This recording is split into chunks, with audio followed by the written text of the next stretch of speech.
Good afternoon, YouTube. This is more or less an installation video. Some things I just don't do very often. This is the Jegs 631475 10-bolt rear disc brake conversion kit for 78 to 88 GMG body with e-brake. Now, this is only the third time I'm putting this together because I'm having a hell of a time with the instructions, which is a PDF I downloaded off the internet.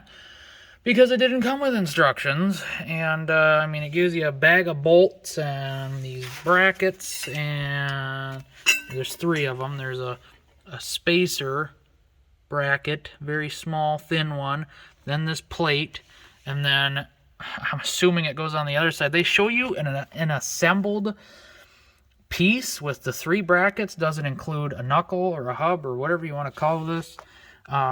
It just shows the three pieces bolted together, and I just took it as those three pieces went together on the same side. It doesn't specify which side the brackets go on, or how, or which orientation the brackets go, because you can flip this around the other way. That works, and vice versa. This could be that way or it could be that way, depending on which side this is pointing. And then the brake caliper is no help either on what's really going on, because it's a big conglomeration of Chinese engineering. There's the bleed screw, and it's not on the top. I mean, it's on the top side, but it's also facing down. So how the hell that's really gonna work, I don't know. And it's stamped with L on it for left. The other side's got R stamped on it, so they are side specific. But, I can't mount it like that, because then the bleed screw is on the bottom. I've just never seen a freaking bleed screw on the back like that. That is just pointing down. How the hell are you going to bleed that? It just astounds me. I'll probably bleed it off, off the bracket and up in the air, so the air actually comes up to the surface. Anyway, so you got to remove the axles, which isn't a big deal. Pull the diff cover, which I had a drain pan under there, but you can see it's on the other side. I cleaned up the hubs with die grinder and some Scotch locks, brown ones, because I like to get things done faster, and I know how to do it without removing too much material. But anyway, I just picked up this Ingersoll die grinder because of course mine are at work and I don't have anything at home. So anyway, got that, cleaned it all up, gave her a little with some Rust-Oleum stop rust shit, and that's what we're doing now. But anyway, so what I've deduced is going on is, because none of this stuff is stamped either, front of the car, nothing like that. So it's just all kind of the seat of your pants, freaking hoping you're getting it right. Because, like I said, the instructions are just freaking useless. Oops, no, I'm already forgetting a step. They give you spacers, and they give you two different size ones. Two different size ones. Which one do you use? I don't know. It doesn't say anything other than I don't even think it says stick a spacer in there. Maybe it does, but it doesn't say which one.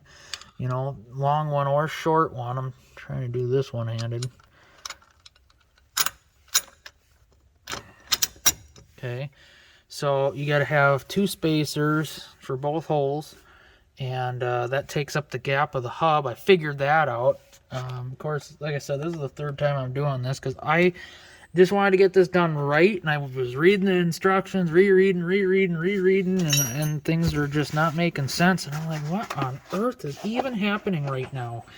So I had to stop and think and redesign it in my head, different from the picture they're showing me. And I wish I could show you. I'd have to print the PDF out, but if you get this brake kit, trust me, the instructions, you can almost pitch them. I mean, I haven't pulled a rear end apart like this, or the C-clip and whatnot. Very, very simple. But I did not anticipate, I didn't even think about pulling the dust shield off. I thought maybe it was going to utilize the stock dust shield, but it doesn't. So that I'm kind of disappointed that it didn't include a dust shield. You know, every car these days has a dust shield of some sort. So why we're removing that one, why you don't give me a new one. I mean, this isn't a cheap kit. This is a $540 brake kit, minus tax, minus shipping. I think it was free shipping, you know, over a certain amount. But either way, it's still expensive. This is not a, you know, a cheap thing to just drop $600 on a brake kit. And to see, you know, stamped on the frickin' box, made in China, I was like, great. I didn't know I was spending $600 on Chinese shit. But, and I was really disappointed that the brake cables they give you, brake lines they give you, you're just supposed to tie them into the existing brake line. Well, one, how the hell am I supposed to do that? Am I supposed to bend the line? It doesn't say. It just says, oh, you have to attach the brake hose to the line, blah, blah, blah. That was going to the cylinder. Well, that's great. I wanted brake lines that went to the junction block right there. I have a new brake line for that too, but that I ordered separate, but from Rock Auto. So yeah, I wanted ones that replaced the metal lines, you know, but apparently that's too much to ask for when you spend $600 on this. And then it says you're going to reuse a bolt. I haven't figured out where the hell that's going to go because they give you all the hardware for putting the plates together. But, you know, I tweaked this once because if you ever see the diagram, they give you the 3 brackets together. It's got the spacers, and I had them all on the same side, which means there's a gap here, but not up here because, like I said, all the plates were on one side. And I had already tightened it down, and I was like, this isn't okay if you say so. This just doesn't seem right. Well, yeah, it wasn't right at all, and it tweaked this plate, and hopefully when we bolt it back together now, it'll freaking straighten up because I had the caliper on there, and I really love when they give you guide pins for them things with fucking Allens. God bless it. Do you not realize that even if this doesn't see the light of snow again, that freaking Allens aren't going to last? They're going to swell up. You're not going to get shit. They're going to strip. You're just going to be fucking screwed. That's dripping more and more. Quit it. It left like a small puddle last night. And then the more I move the axle and shit, glug, glug, glug, glug, glug. Tell me where that's coming from. Anyway, it's just been a heyday with this frickin' thing. I spent more time trying to figure out how the hell this goes together than actually putting it together, so. Because once you figure it out, then it's bingo bongo, you know, auto, right? So, but I just figured I'd give you guys a sneak peek at how this is supposed to go, because how they frickin' tell you to do it is, well, they don't hardly tell you how to do it, so. Figured there's no reviews on this brake kit, which was not a good sign. I should have ordered one with the reviews, but this was on Jegs website. I think Summit probably sells a kit. If I remember correctly, Summit was sold out of reputable brake kits, so, and I think they wanted $700. I think they wanted $700 and some dollars. That probably would have been better than this. Probably would have been more of a direct fit and helpful directions. And of course, it's Saturday, so nobody's going to be open for advice. And you know, I don't know who they ever expect to call on a Wednesday night when you're installing your disc brake conversion kit. You know, well, most of us do this on the weekend, people. Come on, if you're going to have a helpline, make sure it's open on the weekend. Now, I don't know if they are or not. I'm just saying, just in case they aren't. But even if they are, have they installed it on this? Are they going to know? They're probably just going to say, follow the instructions. Well, I would if they were any help. But, so yeah, this has just been a treat. And I just hope everything works out great. And hopefully I don't have to replace these damn plates on this side. I only did it on one side so far. 'Cause, yeah, I'm waiting for the... Not waiting. I didn't really wait for the paint to cure very much. It's still a little tacky. But I got the other side cleaned and prepped and whatever. You know, doing axle after axle. Frick, that's getting bigger. What up? And I don't have another drain pan here. Anyway, so I got new seals. Bearings look okay. They are wearing, so if anything, it'll probably need new axles and bearings and whatever. That's not the end of the world. Inside, the pumpkin looks actually pretty daggone decent. The oil, despite what it looks like on the floor, it actually was coming out pretty daggone goldenish. So not bad for 30-plus-year-old fluid in there.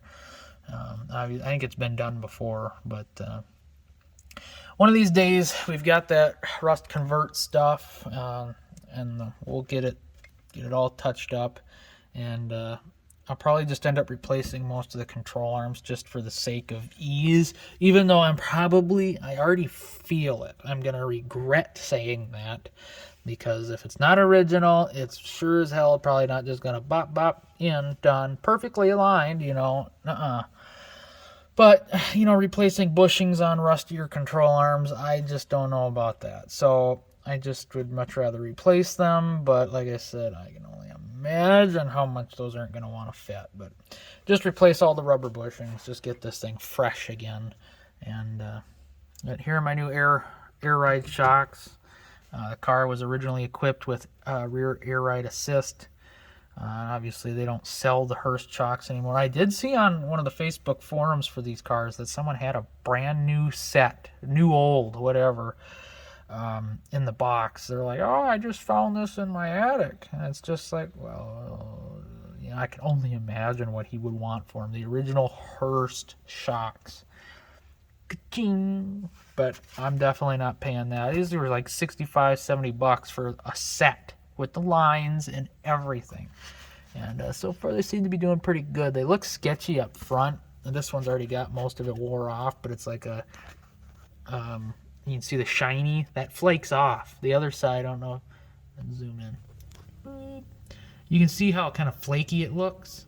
And I was like, are these dry rotted to begin with? But all that stuff wore off, and now we're down to rubber instead of this. So it must be some kind of coating to keep it from drying out, I'm guessing. But yeah, so, and the valve's right next to the gas cap. So yeah, anyway, I'm gonna try and get this put together, because I have to do, besides messing with the brake lines yet and the parking brake cable, and which I apparently got to remove part of the factory one and put on their Chinese special aftermarket ones. So, which is probably fine. I haven't tried the pedal yet to see if it even moves or what after 40 years. But, yeah, this should be interesting, just to say the least. But I still have to I have front brake calipers, and if I, because I want to get the front calipers rotors turned. I have new front calipers and pads to put on, and I have a new master cylinder. So I have a lot of work to do today, and I was hoping to drive the thing today, but if not, oh well. But I mean, I spent most of the morning doing a bunch of other stuff, running around, getting this thing registered, and I just want to get this done. So I suppose it's better time to shut up and put up and get this thing done. So hope you guys enjoyed. Hopefully it helps. Stay tuned for more updates on this project, 84 Hurst Olds. So stay tuned. Thanks for watching. God bless.